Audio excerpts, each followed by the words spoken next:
Stay tuned for a Channel 16 special presentation. From the Fairfax County Government Center, the State of the County Address with Sharon Bulova, Chairman of the Fairfax County Board of Supervisors.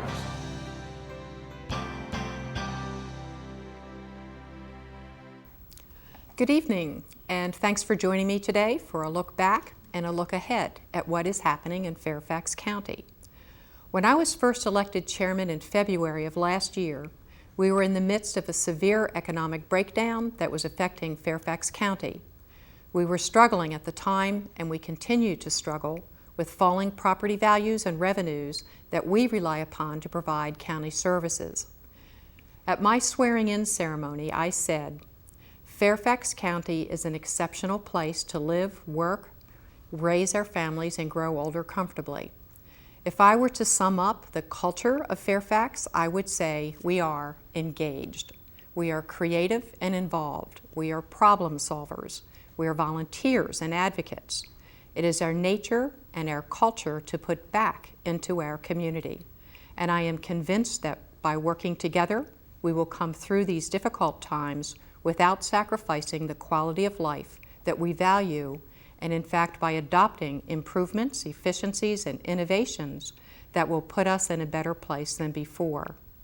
I said it is important that we remain hopeful and remember the darkest hour is just before dawn.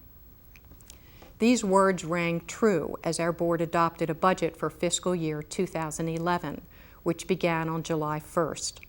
The adopted budget closed a projected shortfall of $257 million, caused primarily by a continued fall in residential and commercial property values.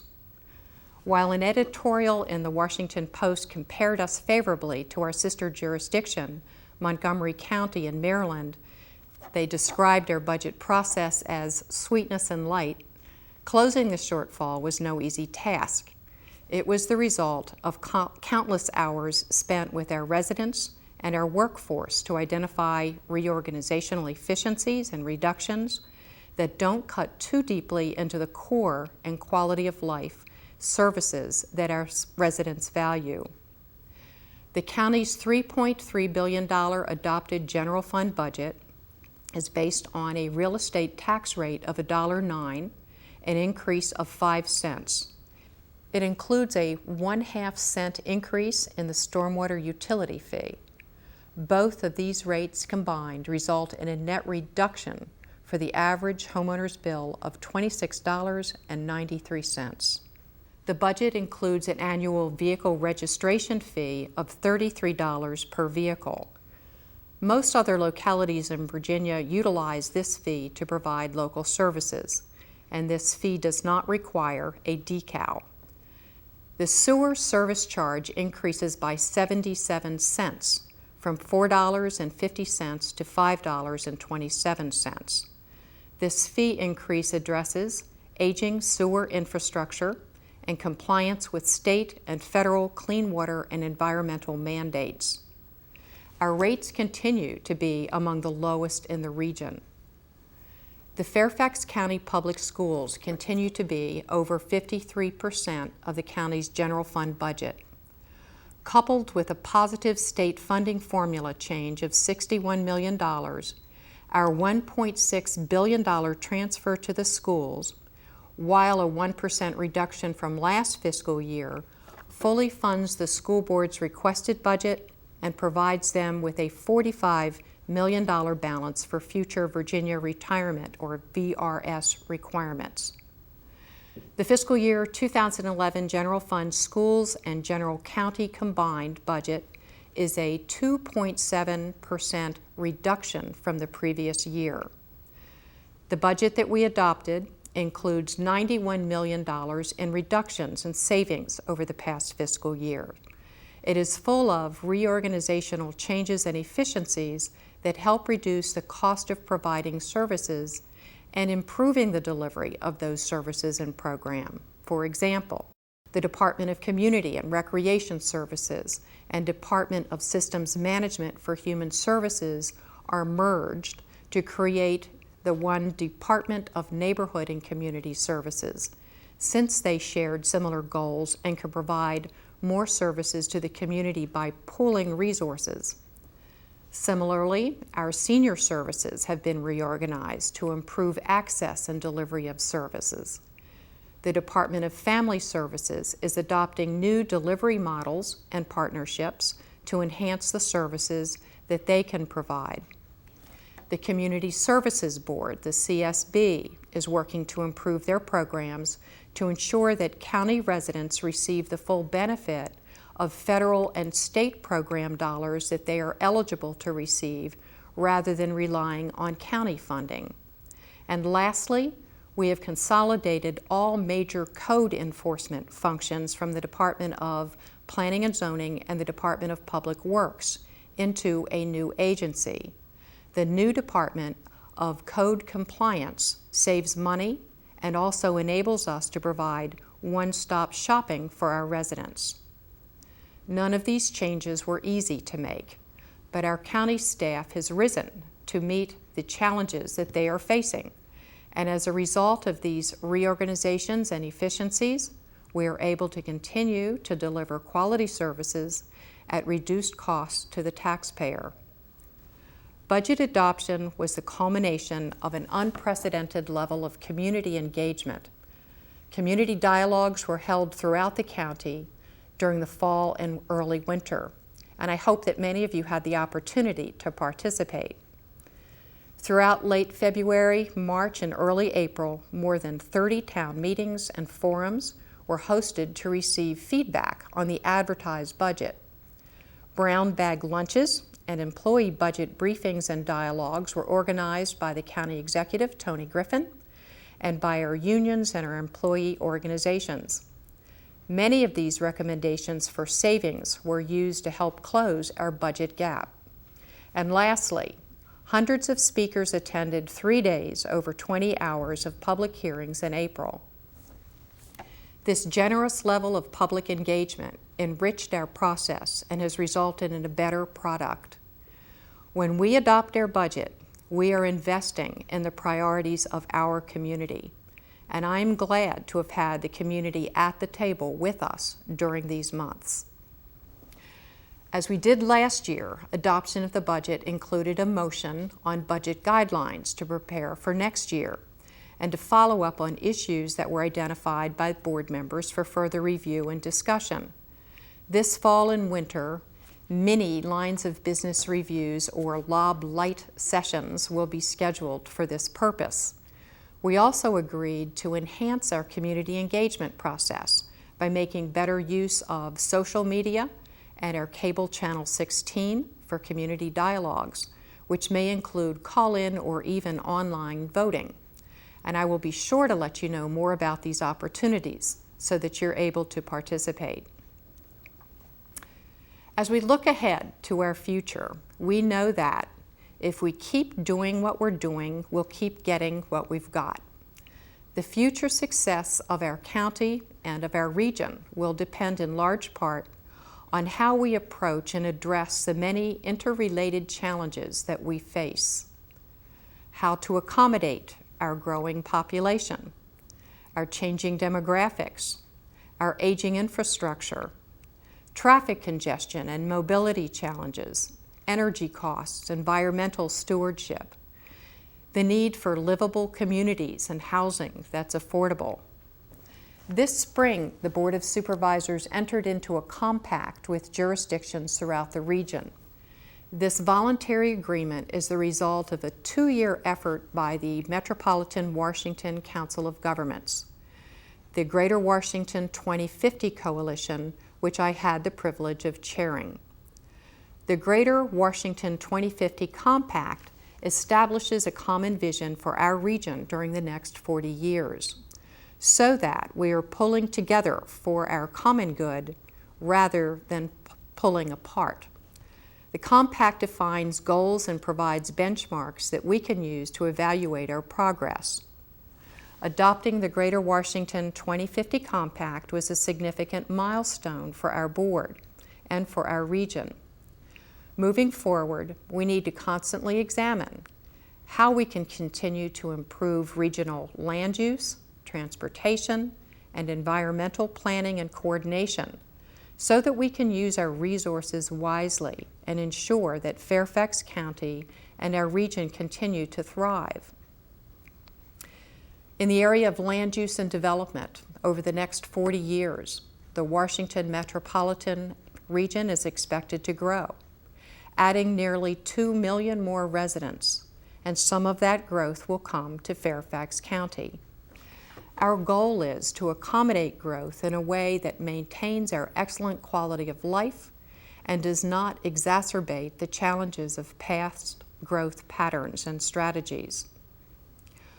With the adoption of the comprehensive plan for the transformation of Tysons on June 22nd, our board set in motion a new pattern of growth and development that concentrates growth in compact, high-density, mixed-use communities that are easily walkable, less auto-dependent, convenient to public transportation and amenities, and include a variety of housing choices. Directing new growth to activity centers like Tysons will create communities that are accessible for our residents of all ages, help protect our older, stable residential communities, curb sprawl, and protect our environment. The plan for Tysons is the result of a unique collaborative planning process that has taken place over the last 5 years. The plan calls for redevelopment to occur over the next 20 years, eventually becoming a second downtown for the region, with up to 100,000 new residents and 200,000 new jobs.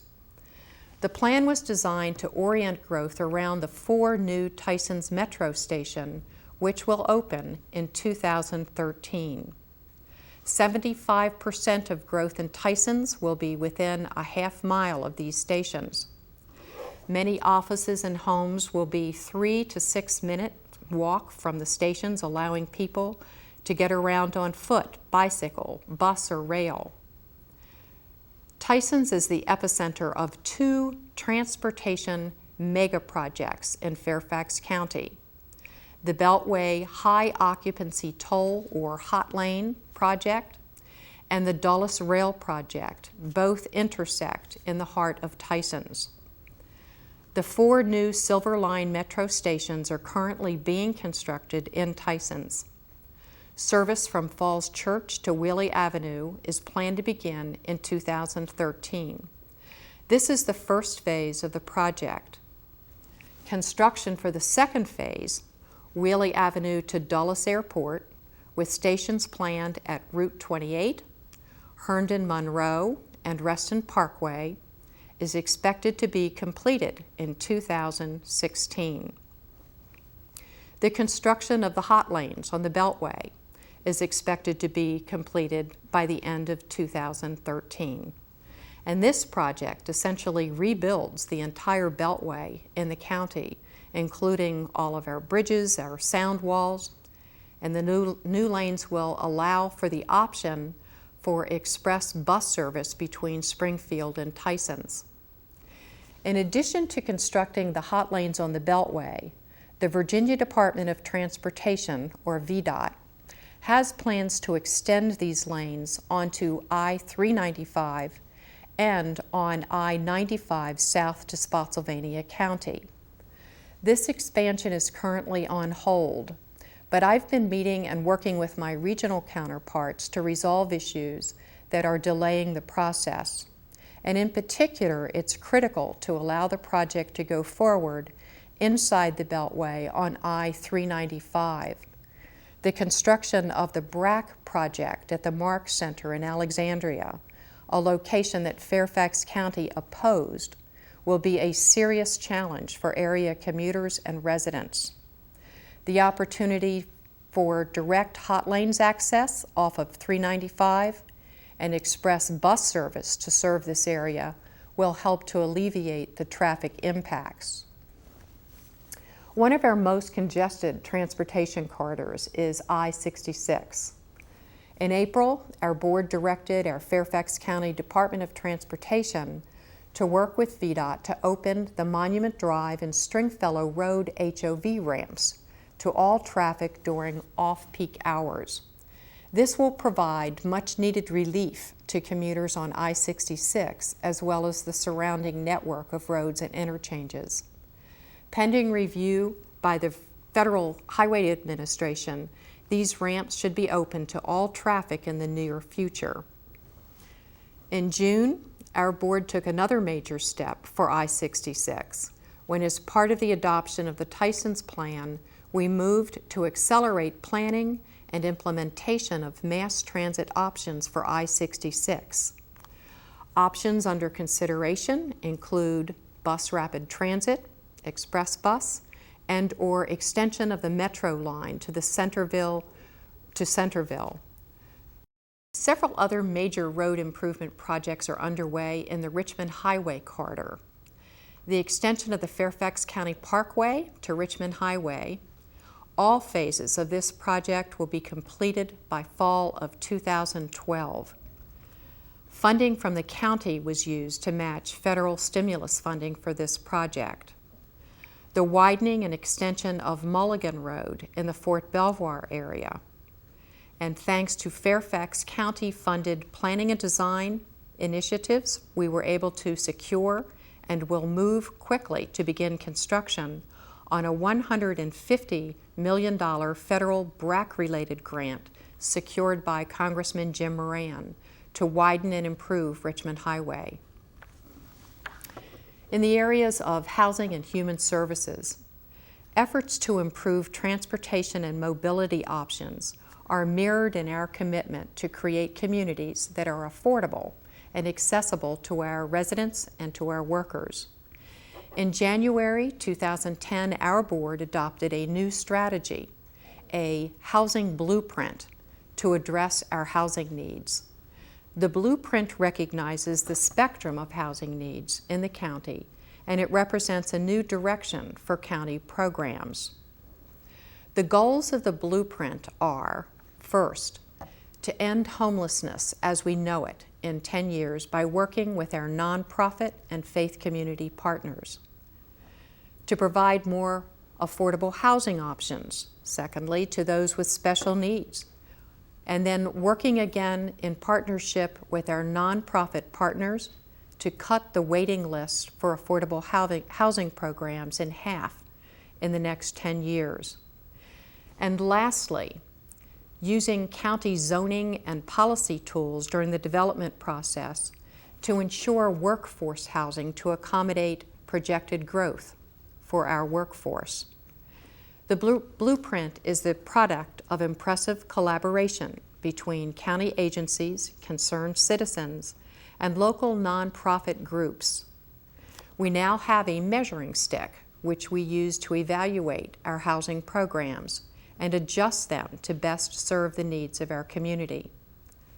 To view the housing blueprint, you can visit www.e-ffordable.org. Creating caring, livable communities that are affordable to the income ranges of our workforce and our workers is important to the success of Fairfax County and our region. Just as we've been coordinating regionally to improve transit and living opportunities, I've also been meeting and working during the past year with our sister jurisdictions on strategies to coordinate policies and projects to ensure energy efficiency and sustainability. By encouraging synergy in the way the corridor between Dulles Airport and Reagan National Airport is developed, we have the opportunity to create a strong green job sector, reduce energy costs for property owners, and promote prosperity for the region. In Fairfax County, our approach is based on our environmental improvement program and the county's commitment to the Cool Counties Pledge, which was first initiated during the chairmanship of my predecessor, Jerry Connolly. Currently, the county's Energy Efficiency and Conservation Coordinating Committee is overseeing $9.6 million in federally funded energy efficiency projects, including retrofits and efficiencies for public buildings, which will save county taxpayers approximately $580,000 each year and prevent 4,200 metric tons of greenhouse gas emissions annually. This committee is also developing resources for the community. Information about energy savings for homeowners is available online, and we will continue to expand the resources available in the coming months. A greenhouse gas inventory for the county is being compiled and will serve as a guide for future programs to improve energy efficiency and conservation. In addition to these promising county programs, many individuals and organizations are already focused on reducing their energy use. For example, over 200 households are participating in the Great Falls Citizens Association Carbon Reduction Project. The positive impact of individual and community efforts will continue to grow with each additional household that participates. Improving energy efficiency is an opportunity for governments, for businesses, and for residents. The investments we make in more efficient technology will result in savings on energy bills. One of Fairfax County's greatest assets is the diversity of our community. During the past year, I've hosted 2 naturalization ceremonies here at the Government Center. It is an extremely moving experience to welcome new Americans here at the seat of local government, and a great reminder of who we are as a community. These ceremonies have been organized by our Asian American History Project Task Force. Asian Americans are our county's largest minority population segment. Led by project leader Cora Foley, this task force has recently produced a book based on oral histories and written accounts of Asian Americans who have made Fairfax County their home. This book contains their personal histories, experiences, and accomplishments, and the book is available for you to read in our libraries and for purchase by contacting my office. And proceeds from the book are used for history-related county initiatives. During the past 2 years, Fairfax County has become a sister city to the Sangpa-gu district of Seoul, Korea, and to the city of Harbin in northern China. Sister city relationships are a unique opportunity for local governments to learn from each other and to foster economic development and international friendships and a better understanding of global concerns. In collaboration with our colleagues on the Fairfax County School Board, we are conducting reciprocal teaching internships as part of these partnerships. It's important that our children and our community are equipped to participate in the global economy. A year and a half ago, I said that the darkest hour is just before dawn. It's not yet dawn, but we are beginning to see some signs of recovery. While we continue to be challenged with falling property values, some unemployment and foreclosures, Fairfax County is faring and recovering comparatively well during this Great Recession. It is important that we maintain our vigilance, that we continue to maintain our commitment to work together positively. By doing so, we will land on our collective feet. We have begun to do so already.